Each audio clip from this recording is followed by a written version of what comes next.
देशद्रोही पत्रकारों की श्रेणी में सरकार ने उन पत्रकारों को भी शामिल कर लिया है जो कि इस देश के हैं ही नहीं। भारत में काम कर रहे विदेशी पत्रकारों को एक एक करके भगाया जा रहा है क्योंकि वो हमारी गोदी मीडिया की तरह चरण वंदना नहीं कर रहे हैं। भारतीय पत्रकारों को तो खाली कहा जाता है कि देश छोड़ दो, पाकिस्तान चले जाओ। विदेशी पत्रकारों के साथ तो सच में ऐसा किया जाने लगा है। सरकार भारत में सालों से काम कर रहे विदेशी पत्रकारों को देश से खदेड़ क्यों रही है? कौन है ये पत्रकार और इनका क्या है गुनाह? सवाल बहुत सारे हैं, इसलिए जवाब देने के लिए हाजिर है पॉलिटिकल नारी।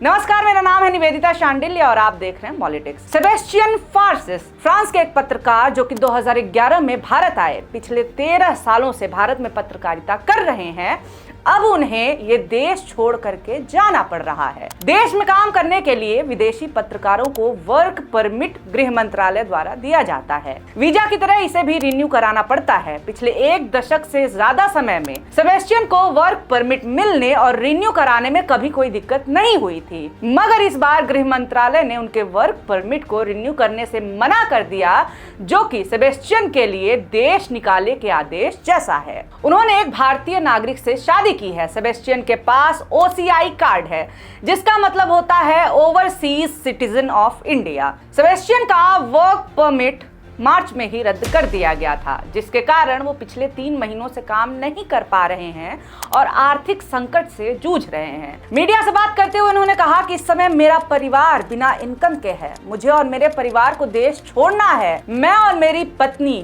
दोनों ही इस देश से बहुत प्यार करते हैं। उन्होंने ये भी कहा कि उन्हें गृह मंत्रालय द्वारा देश छोड़ करके जाने के लिए मजबूर किया जा रहा है। न्यूज ऑर्गेनाइजेशन क्विंट से बात करते हुए फार्सिस ने कहा कि वो अधिकारियों की मनमानी से चकित थे, जिन्होंने कथित तौर पर बिना कोई कारण बताए अचानक उन्हें वर्क परमिट को रिन्यू करने से इनकार कर दिया। उन्होंने भारत में अपने लंबे पत्रकारिता के कार्यकाल का भी जिक्र किया।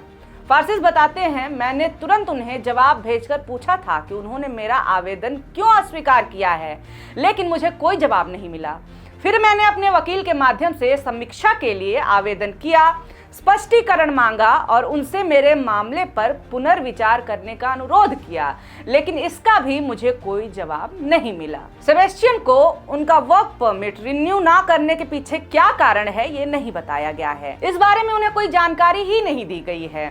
मगर साथ ही साथ सेबेस्टियन एक घटना का जिक्र भी करते हैं, जिससे पता चलता है कि सरकार उनके काम से खुश नहीं है। वो बताते हैं कि 2019 में नई दिल्ली में फ्रांसीसी दूतावास ने मेरे बॉस को एक ईमेल भेजा, जिसमें कहा गया कि उन्हें पता चला है कि मैं सरकार द्वारा अल्पसंख्यकों का सम्मान न करने की तर्ज पर एक भारत विरोधी कहानी तैयार कर रहा था। उन्होंने मुझे ऐसा करने से रोका और मुझ पर देश को बदनाम करने की कोशिश करने का आरोप लगाया।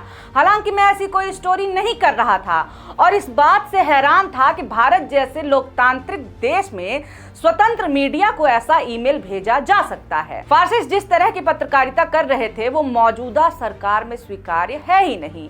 एक लेख में फार्सिस ने लिखा था कि प्रधानमंत्री नरेंद्र मोदी का अयोध्या के राम मंदिर के प्रतिष्ठा समारोह में भाग लेने का निर्णय भारत के धर्मनिरपेक्ष ताने बाने के खिलाफ है। उसी लेख में उन्होंने कहा कि आर्कियोलॉजिस्ट कभी भी यह साबित नहीं कर पाए कि बाबरी मस्जिद भगवान राम के जन्म स्थान पर बनाई गई थी, लेकिन इस मुद्दे पर हिंदू मुस्लिम विभाजन का फायदा 1980 और 90 के दशक में बीजेपी ने उठाया था। फार्सिस ऐसे पहले विदेशी पत्रकार नहीं हैं जिन्हें भारत विरोधी बता करके देश से बाहर भेजा गया है। पिछले 4 महीने में 3 पत्रकारों का वर्क परमिट भारत सरकार ने कैंसिल कर दिया। फार्सिस ऐसे दूसरे फ्रेंच पत्रकार हैं जिन्हें भारत छोड़ना पड़ रहा है। इससे पहले जनवरी में 22 साल से भारत में रह रही फ्रांसीसी पत्रकार वेनेसा डोनिया को भी भारत सरकार द्वारा कड़ी कार्रवाई की धमकी के बाद देश छोड़ना पड़ गया था। 23 जनवरी को वेनेसा ने कहा था कि 2 दशकों से भारत में रहने के बाद हो सकता है उन्हें भारत से निकाल दिया जाए। उनकी ये बात जल्द ही सच साबित हो गई। वेनेसा को भारत छोड़कर जाने के लिए इसलिए मजबूर किया गया क्योंकि वो सरकार की आलोचना कर रही थी। भारत देश को प्यार करने की बात कहने वाली वेनेसा को भारत सरकार प्रेमी ना होने के नाते ही कड़ी कार्रवाई की धमकी मिली। ऐसा खुद भारत सरकार के अधिकारियों ने वेनेसा को बताया था। वेनेसा के मुताबिक उन्हें देश से निकालने का कारण उनकी पत्रकारिता है, जिसे भारत सरकार के अधिकारियों ने द्वेषपूर्ण और आलोचनात्मक बताया है। केंद्रीय गृह मंत्रालय ने उन्हें एक नोटिस भेज करके कहा कि आपका काम भारत के हितों के प्रति द्वेषपूर्ण है। नोटिस में कहा गया है कि उनकी पत्रकारिता द्वेषपूर्ण और आलोचनात्मक है, उससे भारत को लेकर के भेदभावपूर्ण छवि बनती है।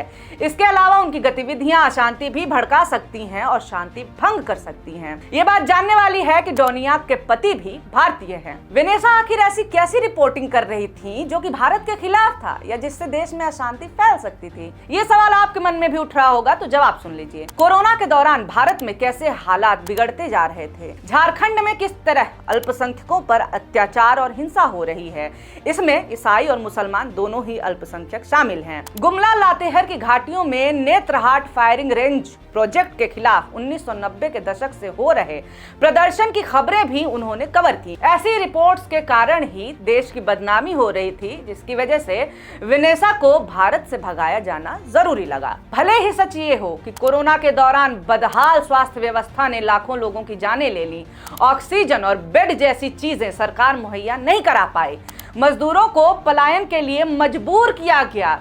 ये सारी बातें जो हमने देखी और हमारी झेली हुई हैं, उसके बारे में लिखना और बोलना देश का अपमान है। ये सब करना देश का अपमान नहीं है, पर हाँ, बोलोगे इसके बारे में तो सजा जरूर मिलेगी। कुछ इसी तरह से अप्रैल में एबीसी से जुड़ी ऑस्ट्रेलियाई पत्रकार अवनी डियास भी भारत छोड़ करके चली गई थी। उनका कहना था कि केंद्र सरकार ने पत्रकारिता के लिए उन्हें मिले हुए वीजा को आगे बढ़ाने से इनकार कर दिया था। जाने से ठीक एक दिन पहले ही उन्हें एक अस्थायी वीजा जारी कर दिया गया, लेकिन डियास चली गईं। इस पूरे घटनाक्रम और दबाव के कारण उन्हें भारत में रिपोर्टिंग करना बेहद मुश्किल लगने लगा था। उन्होंने कहा कि उन्हें भारत में अपना काम करना मुश्किल लग रहा है।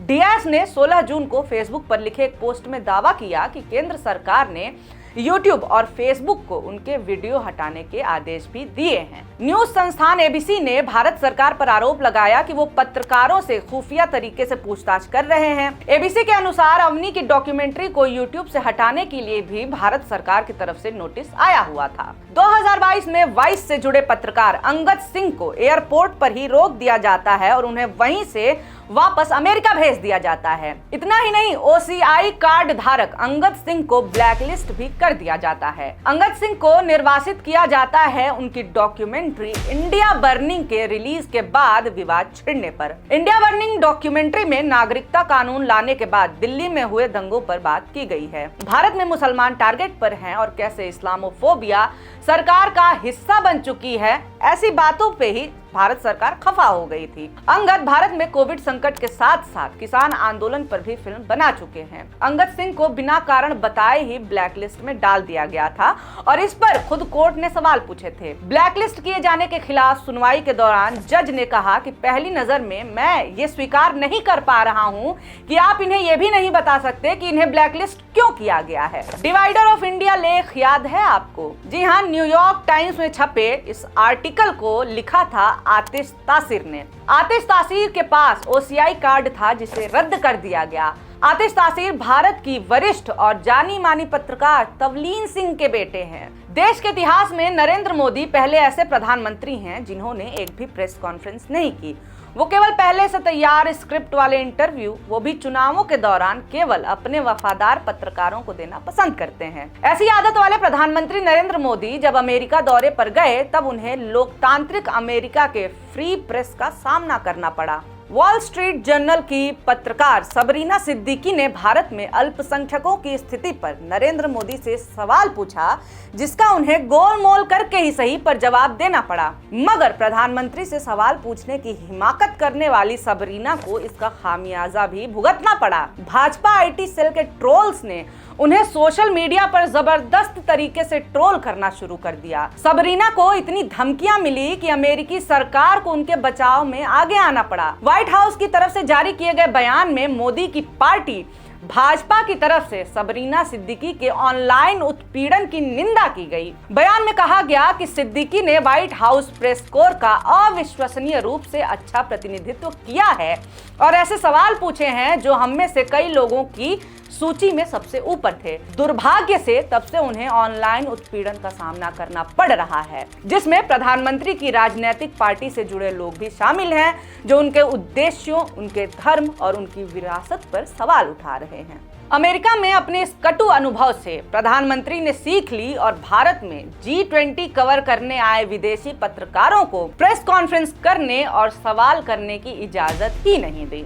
अमेरिकी प्रधानमंत्री जो बाइडेन के साथ आए पत्रकारों ने बार बार सरकार से गुहार लगाई, यहां तक कि खुद अमेरिकी प्रशासन ने कई बार प्रेस कॉन्फ्रेंस करने की गुहार लगाई, लेकिन अपन ठहरे लोकतंत्र की जननी वाले देश ऐसे कैसे प्रेस कॉन्फ्रेंस होने देते।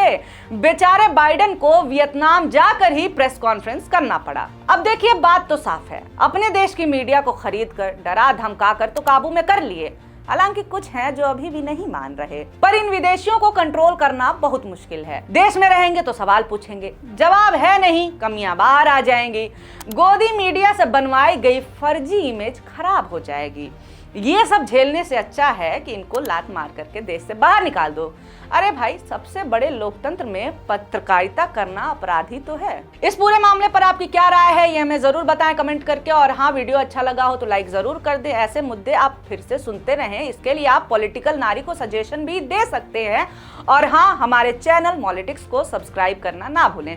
बहुत शुक्रिया, बहुत धन्यवाद।